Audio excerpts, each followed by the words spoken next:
जो जितना ऊंचाई पर रहता है उसे उतनी कीमत चुकानी पड़ती है।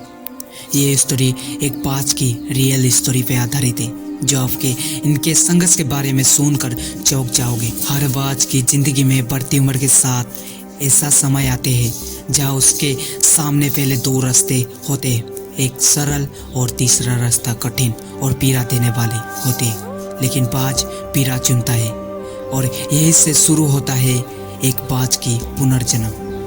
एक बाज 70 साल तक ही जीते हैं, लेकिन उसके अपनी 40 साल तक की उम्र तक आते आते एक बड़ा सा निर्णय लेना पड़ता है, क्योंकि उम्र के साथ उसके अंग बढ़ने लगते हैं, जिसकी वजह से वो शिकार कर नहीं पाते।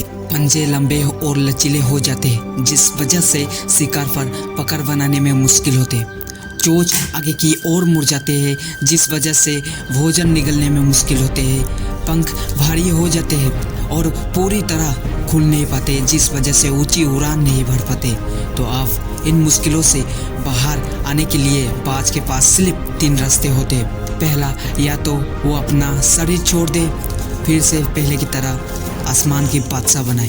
तो आप बाज के पास जहाँ 2 रास्ते बहुत सरल होते हैं, वही तीसरा रास्ता मुश्किल और दर्द भरा होता है। लेकिन बाज पीड़ा चुनता है और स्वयं को फिर से पहले की जैसा बनाने में पूरी ताकत देते हैं। इसी ऊंचे पहाड़ पर जाता है, एकांत में अपना घोंसला बनाता है और तब शुरू करता है खुद को पहले की जैसा बनाने में। सबसे पहला वो दर्द को सहता है। वह अपनी चोंच चट्टान पर मार मार कर तोड़ देता है, फिर से इंतजार करता है अपनी नई चोंच के बाद वो अपना पंजे भी उसी प्रकार तोड़ देता है और इंतजार करता है पंजे की दोबारा आने का।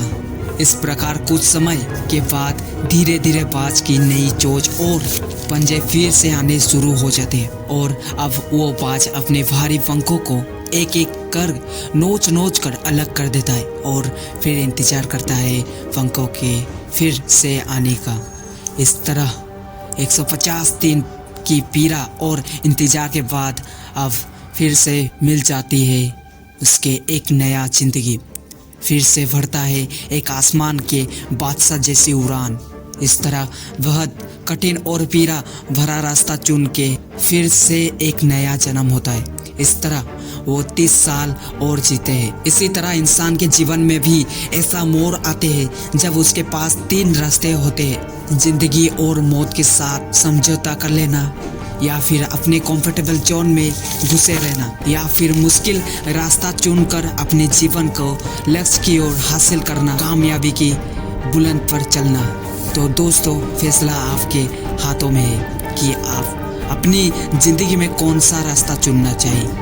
इसी तरह वीडियो पाने के लिए इस चैनल को सब्सक्राइब कर लेना। मैं मिलूंगा आपसे अगली वीडियो में, तब तक के लिए जय हिंद, जय भारत।